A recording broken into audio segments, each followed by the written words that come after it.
I want to congratulate you. It's an amazing project. I think it's extremely rich. You really address all the levels of, let's say, architecture. You deal with difference between the furniture and the, let's say, organization of space, and obviously it's never really furniture or something else. It's in between. We cannot even speak of traditional furniture in this project. The way you deal, for example, with the lighting condition is very beautiful. I have to say, it's not only, I mean, it's not only that it's reactive. It's only, I mean, it's most of all that it's well done. I mean, it's because having something reactive is one thing. Having something which is really well done with sensitivity is something else. And I think you control this really really well. And this model is amazing in a sense. It's totally, let's say, I don't know. It's completely postmodern, but a true, let's say, a truly postmodern architecture. You know, like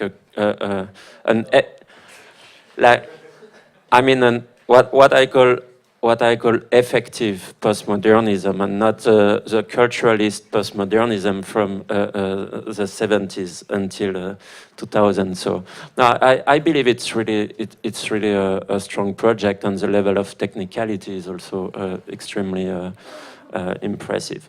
I have one remark, which nevertheless I believe is important regarding, let's say, the critical status of something which is discrete like that.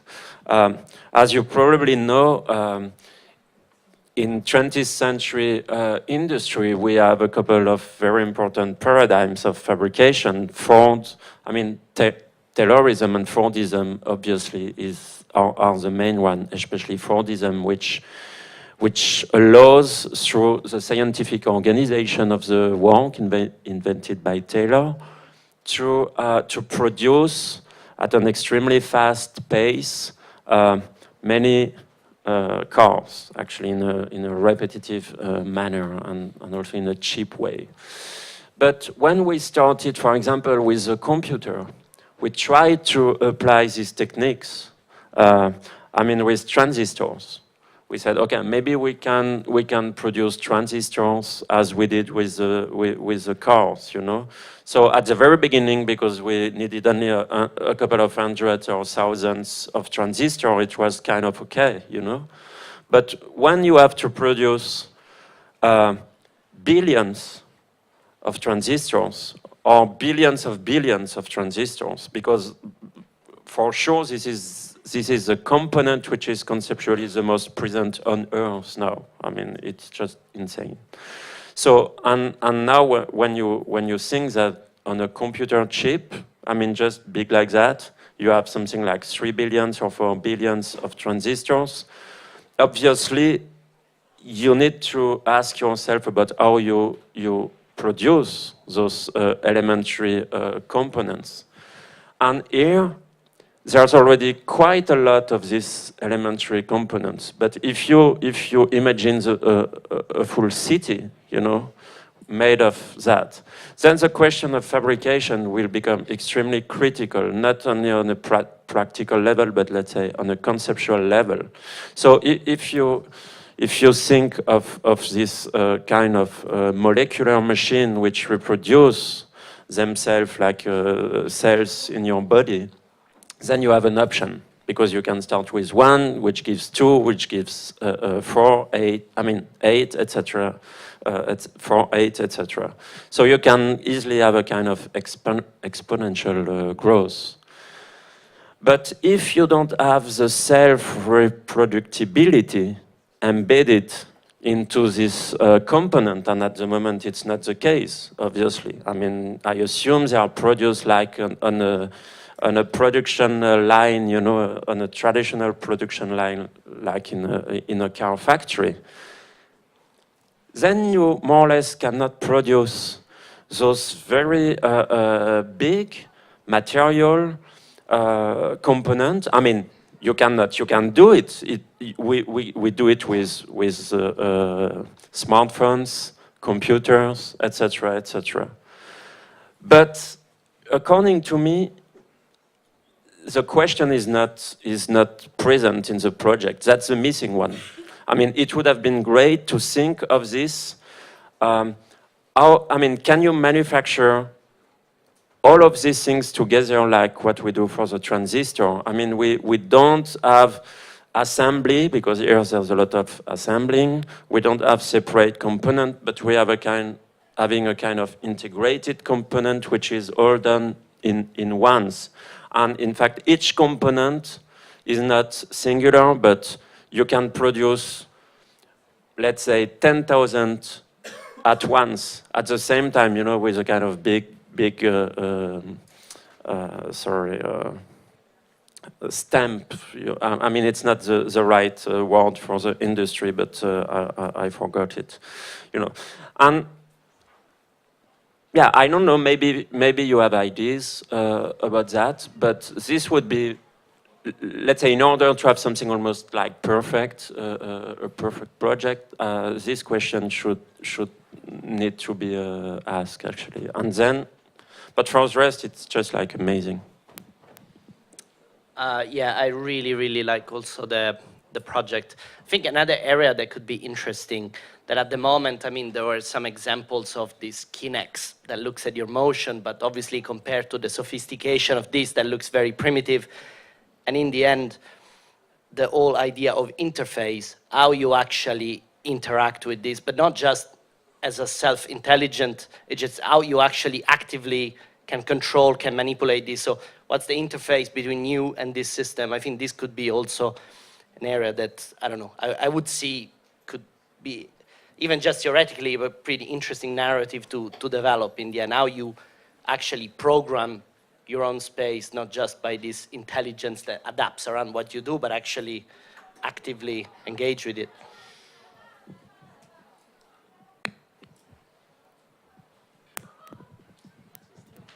Two points. I mean, I love the project. It's stunning. It's amazing, and a huge step forward. I mean, or another step forward in a cumulative project which gets ever more compelling, starting with a very kind of out there hypothesis. So my 2 points where I think we could, what the next step could have been in this one. On the one hand, we've had it a number of times. This addresses what Philip is doing. Do we really have to have that one element, super sophisticated and intricate, fill that whole space, or is there passive elements and so on?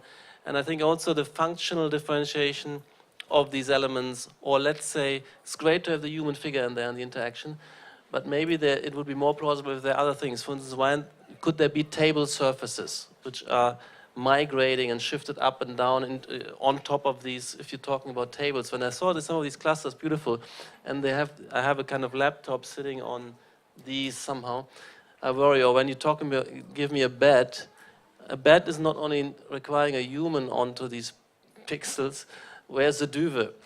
And then how the duvet is kind of peristaltically pushed around. So these ingredients, which is not only charming, but also realistic and challenges, and then we have inert architectural agents in the mix, and we have multiple architectural agents. So that, of course, what is great about this pixel voxel is, and there's a new version of it that has wonderful capacities, that it is so super flexible, like a screen, nearly like a TV screen. I'm not sure we need that, and we should start differentiating, and then we become much cheaper, much more potent.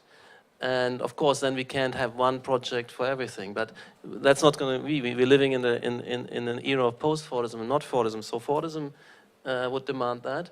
Post-Fordism doesn't. We could have variations in these elements. I mean, so although there's still a certain advantage with the identity, but I think that's the a priori which could fall now. Now, I love this, by the way. I love and that was in last year's iteration, more of the voxels coming together to create this interim set of, let's say, collective organisms. Theo talked about them as body plans. And I think that was striking and strong. And we're losing a little bit of this here, where you have this kind of, instead of that kind of wall and bench, you're rolling each voxel from the back to the front, while the thing has also maybe certain pulsating and actions. And I like the fact that we have both. We have collective organisms, but they're not rigid. They're temporarily come together, and they become also, I think, recognizable, and object identity is something which the human might also appreciate, even though it can bifurcate in two or disperse into 100. I think that was something which you have here, but not in these 2 points I wanted to make. I want to congratulate you. It's really, really exhilarating. I'm very touched and moved and thrilled.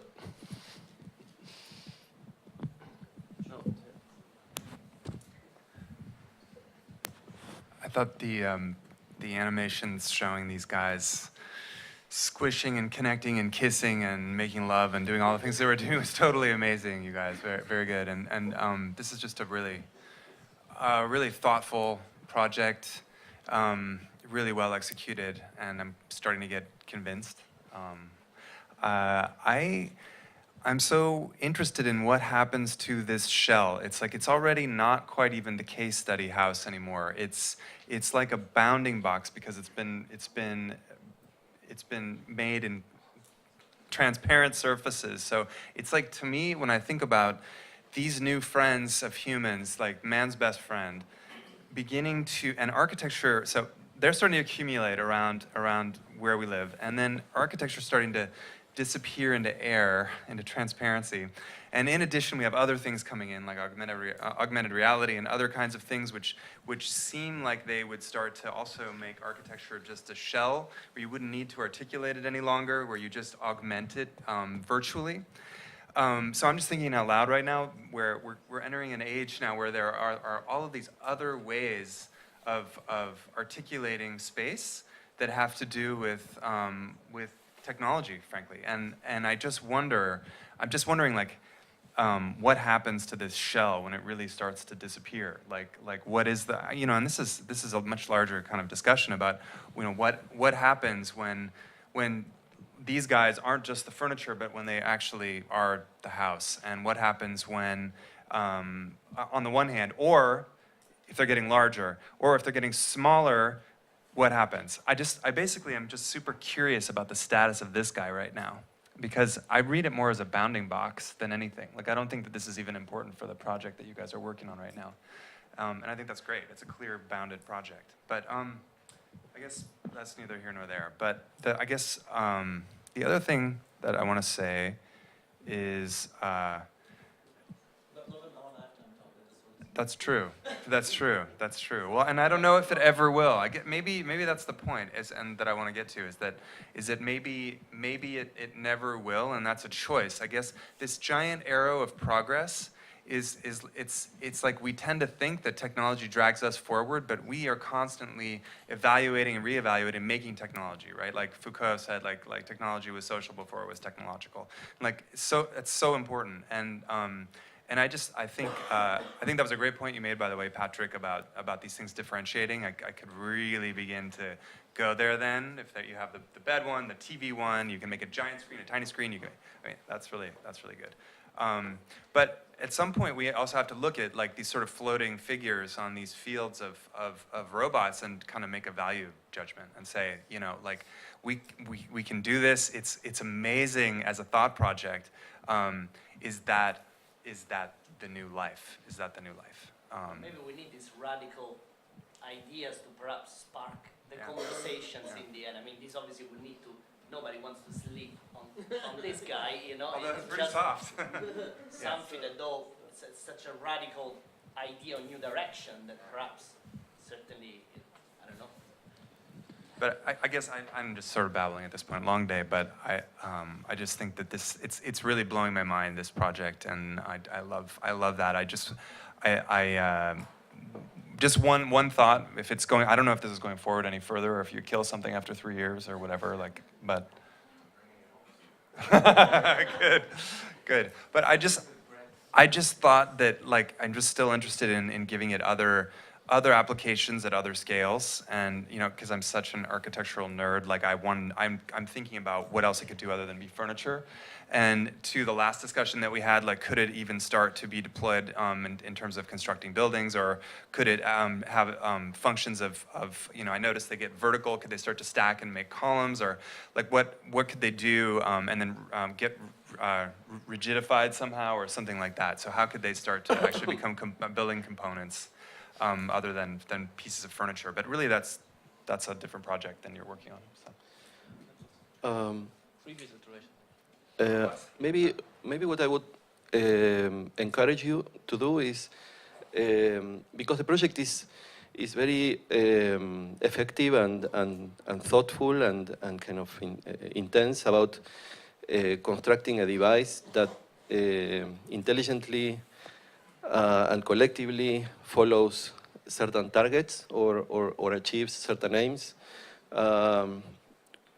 I think that there is a lot, that there is the underside of that, which is all those circumstances in which the project doesn't really achieve those aims, all basically the redundancy that the project has, dynamically changing, and perhaps one thing that the project would benefit from developing is techniques to, first of all, map those redundancies. There are series of redundancies happening simultaneously and changing, growing or shrinking, and in a way, after kind of evaluating those redundancies, recognizing what is the form of those redundancies, what is eventually the purpose of those redundancies, or the second agenda in the project, or the series of second agendas in the project, and create.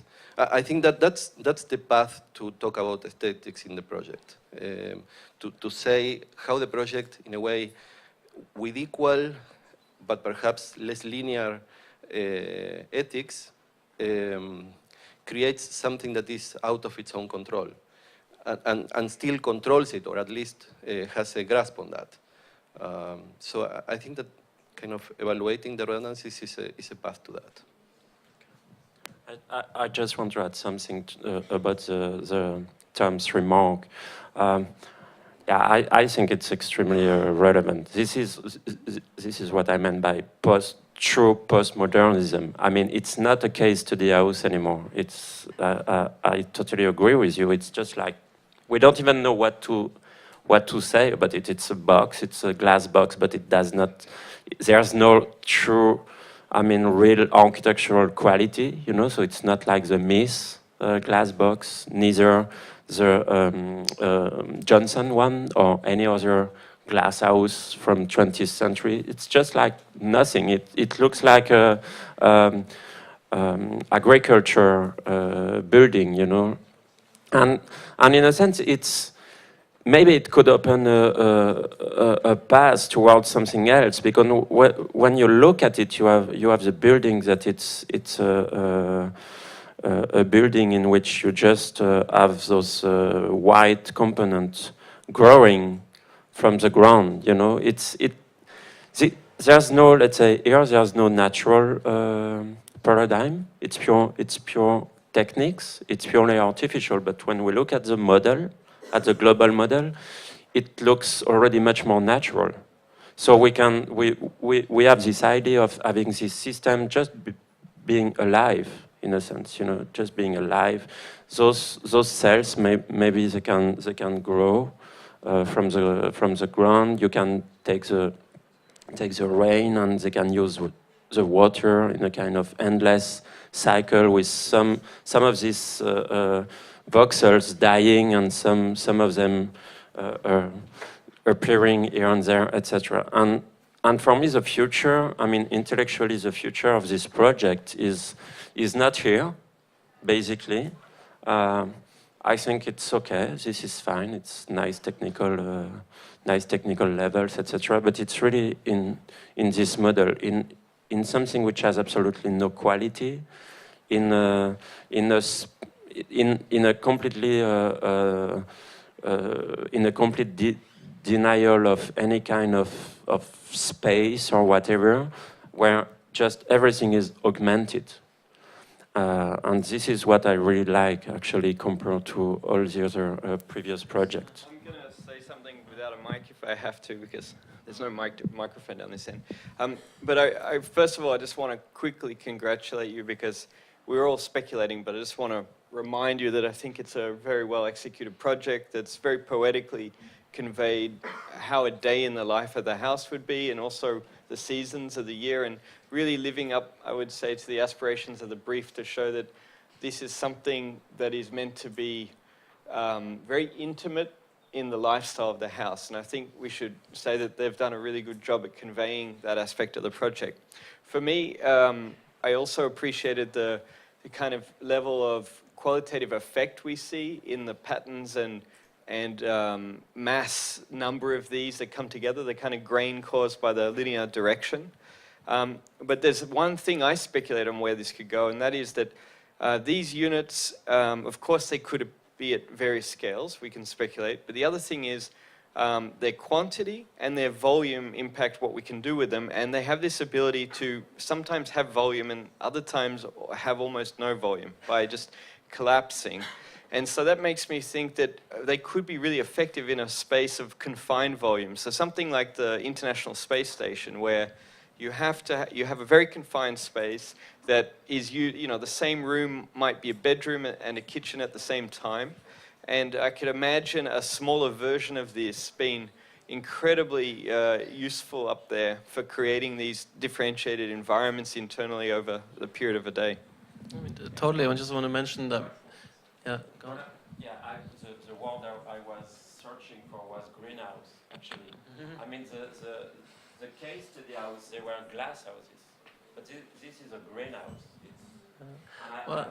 This shift is just amazing. I mean, just want to make quickly, I mean, Rob is right. I mean, the whole point of these things is instead of having 10 rooms next to each other with the different settings, you can rotate the settings within a much compact space.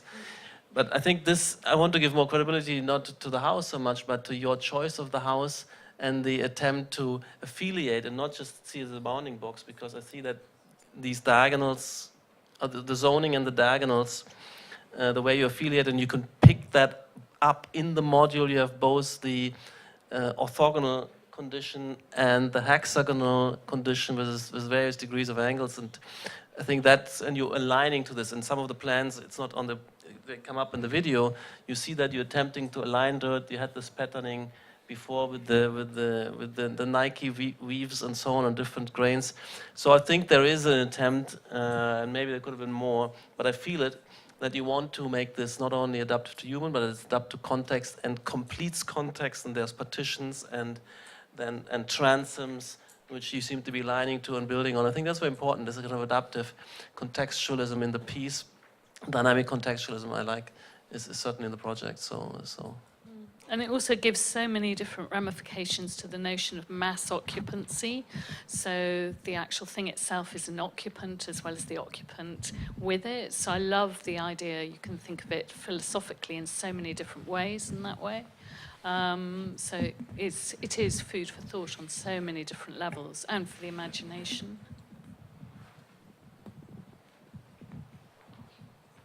I mean, just from my perspective anyway, I think obviously the project is distinguished in many ways. I think that there's been a lot of work, and I think the dedication that you've done to it, I think is obviously explicit in it. I think a lot of the comments, though, are not just congratulatory. I think it's the next step for the project. I think it has been 3 years, and obviously this is building on, I think, a research that's been evolving, and one of the aspects that I think is important is so for example, a certain economy of how these things are deployed, or this idea of transformability within a very constrained space. I think this constraint, even of how they deploy themselves, not always in a default packed condition, I think is the next step of its evolution. Because I think it plays fundamentally a role, not necessarily just how population is distributed and how goals are oriented and how things are actually emerging, but it also gives a certain kind of economy and credibility to how creative could these things find a solution for a similar goal, but with a varied population. And if we can sort of build a strategy where these things become much more intuitive in their own right, so that there is a search space where we demand that architecture is also a very active participant, so that it's not, let's say, fixed and finite in a traditional sense, but it's actually always constantly trying to understand how it's situated in the world. Then I think it becomes quite interesting, because I feel that this is a form of disruptive technology. This isn't about like the 70s generic, let's erase everything and introduce a kind of system that has no confinement or qualities. I think this is about actually trying to find context sensitivity through its ability to search, to try to understand if that's people, if that's the house, if that's context. I think how we make meaningful distinctions of that is something that we really need to take the next step in looking in. And the byproduct of that is populations have a certain kind of demand of where control resides. And I think that that's also something that we also have to discover, is how do you design a control system that's more like an airport that takes uncertainty as something as a given, rather than other forms of control, which are like old school cybernetics, about always trying to control a kind of either optimal solution or a solution space. And I think that that's also interesting challenges ahead. All I'm trying to encourage you in is, I think the project's just begun. Maybe you don't like to hear that, but from my perspective, I think it has to continue. And I think Tom's point is really important, that we should question the different capacities of what this thing can do. And I think the qualities of the light and the difference between interactive and reactive, and actually all the time dependency aspects of it. I think you've touched on a lot of those things, and I think that's what making it really compelling. But I would encourage you to take that next step. And in the next 2 weeks, to be honest with you, also all of this animation world has to become a book. And even how you sort of find an innovative and creative way to actually communicate work like this, I think is important, because it does actually open up a conversation about how we actually try to establish making stuff like this accessible. So this isn't just like a YouTube video, this is a piece of design research. It does contribute, but isn't dependent on other people. We have zero facilities to do any of this stuff here, and we do it anyway. And I think that that's part of the culture of making. You have to sort of believe that you can actually convincingly make proof of concepts that actually can go out to the world and show a way. Not necessarily just talk about it, but actually be committed enough with a certain accountability to sort of make it happen. And I think you're touching on this, and I would just encourage you to sort of continue that. Okay, I got my cue from Ryan, and he's the boss. Thank you.